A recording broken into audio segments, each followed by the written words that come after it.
योगी आदित्यनाथ की पुलिस ने रामगोपाल के हथियारों को कैसे हिसाब किया है।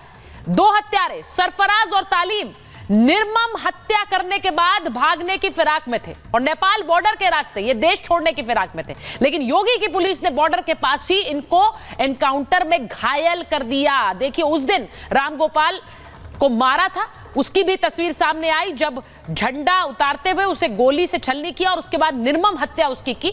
और उसके बाद आज की ये तस्वीरें जब इन्हें एनकाउंटर में घायल करके पुलिस लेकर आई है वापस, तो ये भी आपने तस्वीर देखी। आपको ये भी बताती हूं कि ये सब कुछ हुआ कैसे है, क्योंकि पुलिस के भी बयान आ रहे हैं, मैं वो भी आपको सुनवाना चाहती हूं। एसटीएफ अमिताभ यश क्या कह रहे हैं, एसटीएफ चीफ, वहीं डीजीपी आपने सुना यूपी पुलिस के डीजीपी क्या कह रहे थे। ये एनकाउंटर में घायल हुए हैं सरफराज और तालीम, और इस एनकाउंटर में घायल होने के बाद आपको बताऊं कि उनके बाएं पैर में, सरफराज के बाएं पैर में गोली लगी, तालीम के दाएं पैर में पुलिस ने गोली लगाई है। क्यों? क्योंकि ये भागना चाह रहे थे। दोनों को अस्पताल में फिलहाल भर्ती करा दिया गया है।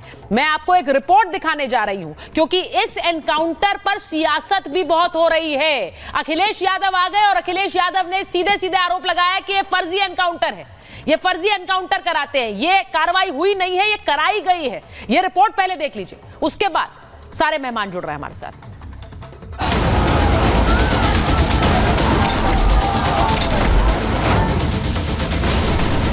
सज्जन लोगों का हम संरक्षण करेंगे और दुर्जन लोगों को अगले चौराहे पर उस सोहदे का इंतजार यमराज कर रहा होगा। यूपी में एक बार फिर से एनकाउंटर हुआ है, रामगोपाल के हत्यारों का हिसाब हुआ है। योगी की पुलिस ने 2 हत्यारों को एनकाउंटर में घायल कर दिया। हत्यारों का हिसाब इसलिए जरूरी था क्योंकि परिवार खून के बदले खून की मांग कर रहा था। जितनी गोली हमारे भाई को मारी गई उतनी उनको भी मारी जाए, बस। खून का बदला खून, इनकाउंटर कहा योगी सरकार का इनकाउंटर। हाँ, खून बदले खून, बदले खून। बहराइच हिंसा में मारे गए रामगोपाल के परिवार में गुस्सा था। इस दौरान परिवार ने सीएम योगी से मुलाकात भी की थी। सीएम योगी ने परिवार को भरोसा दिया था कि न्याय होगा, और यकीन मानिए योगी ने जो बोला उनके अधिकारियों ने वो कर दिखाया। इनकी निशानदेही पे जब पुलिस की टीम नानपारा क्षेत्र में मर्डर वेपन की रिकवरी के लिए गई तो वहां पे इन्होंने मर्डर वेपन को लोडेड हालत में रखा हुआ था, जिसको लेकर पुलिस पर फायर किया गया। पुलिस ने अपनी आत्मरक्षा में जवाबी फायरिंग की, जिसमें इन दोनों को गोली लगी है। ये घायल हुए हैं, इनको उपचार के लिए पहुंचा दिया गया है, और जो अन्य 3 अभियुक्त हैं उनको भी हमने हिरासत में ले लिया गया है। आज 5 को औपचारिक रूप से गिरफ्तार किया गया है। सभी के खिलाफ ठोस कार्रवाई की जाएगी। रासुका की कार्रवाई भी जल्द इनके विरुद्ध अमल में लाई जाएगी। रामगोपाल के हत्यारे उसकी निर्मम हत्या के बाद नेपाल के रास्ते भागने की फिराक में थे, लेकिन नेपाल बॉर्डर के पास ही उन्हें घायल कर दिया गया। लेकिन एनकाउंटर की सियासी गलियारों में भी गूंज है। एनकाउंटर करना और नफरत को बढ़ावा देना, ये सरकार को नया तरीका मिल गया है काम करने का। ये अपनी सब नाकामी छिपा रहे हैं। ये पहले से फर्जी इनकाउंटर करा रही है, चाहे वो मंगेश यादव का हो, अजीत प्रताप सिंह का हो, चाहे ये बहराइच, ये केवल और केवल अपने फेलिवर को, अपनी कमियों को छिपाने के लिए की। पुलिस हमेशा उनको गिरफ्तार करने का, अपराधी प्रवृत्ति के लोगों को गिरफ्तार करने जाती है। अगर वो हरकत करते हैं तो पुलिस की तरफ से फायरिंग होती है। वो चाहे मरे, जिंदा या मुर्दा, उनको पकड़ना है।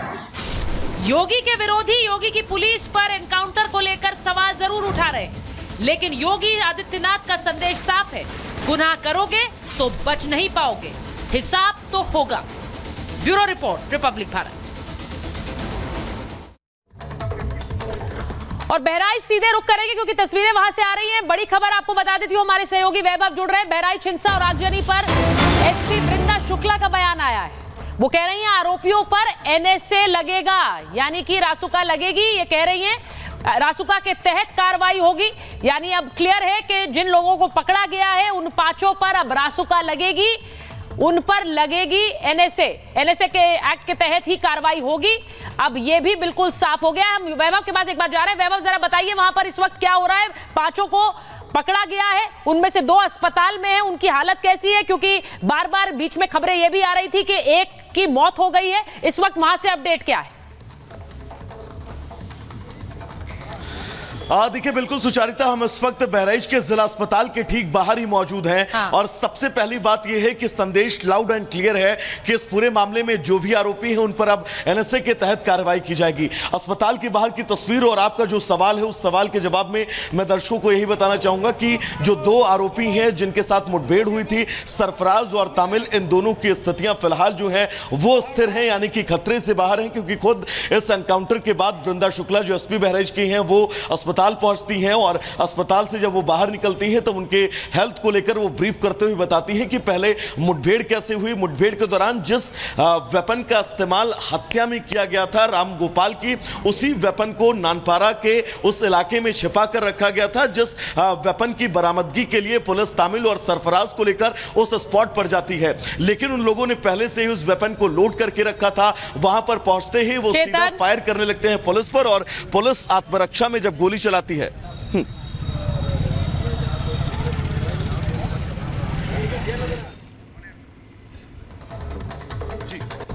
वैभव बताइए, आप जो बता रहे थे तस्वीरें जरा दिखा दीजिए, क्योंकि वहां पर इस वक्त सब लोगों का ध्यान बहराइच पर ही है और आप अस्पताल में मौजूद हैं। जी,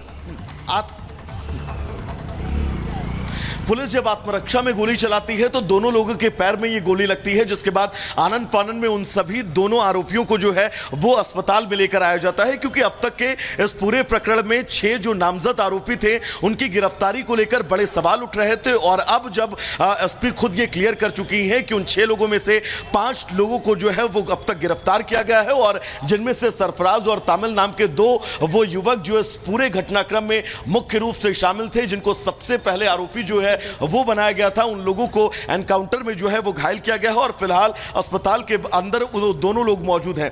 बाहर सुरक्षा की बात करें तो यहां पर उत्तर प्रदेश पुलिस के जवानों की मुस्तैदी है, क्योंकि बहराइच के अंदर बीते 2 से 3 दिनों में शांतिपूर्ण स्थितियां किस तरह से जो है वो अशांति में बदली थी, कैसे अब कानून व्यवस्था को और मजबूत किया जाए और कैसे बहराइच में लॉ एंड ऑर्डर की सिचुएशन जो है वो ना बिगड़े, इसके मद्देनजर अस्पताल के बाहर भी सुरक्षा का व्यवस्था का जो पहरा है वो बहुत सख्त है। और जो आप बहराइच से तस्वीरें दिखा रहे हैं, मैं एक बार एक और बड़ी खबर बता देती हूं, क्योंकि ये डेवलपिंग खबर है। 5 लोगों को गिरफ्तार किया, उनमें से 2 को गोली लगी है क्योंकि वो भागने की फिराक में थे।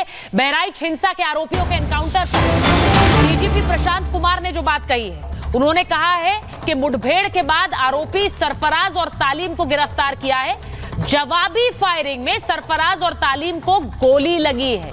आरोपियों के पास से हथियार भी बरामद हुए हैं। तो ये भी कहा जा रहा है, राघवेंद्र जरा बताइए, ये लखनऊ में भी एक बड़ी बैठक इस एनकाउंटर के बाद हो रही है, ये भी कहा जा रहा है, जरा बताइए, क्योंकि आज मुख्यमंत्री थे शपथ ग्रहण में, वो क्या वापस लखनऊ पहुंच गए हैं? उनको ब्रीफ किया गया है। एसटीएफ चीफ ने बताया कि मुख्यमंत्री को फोन पर जानकारी दी थी।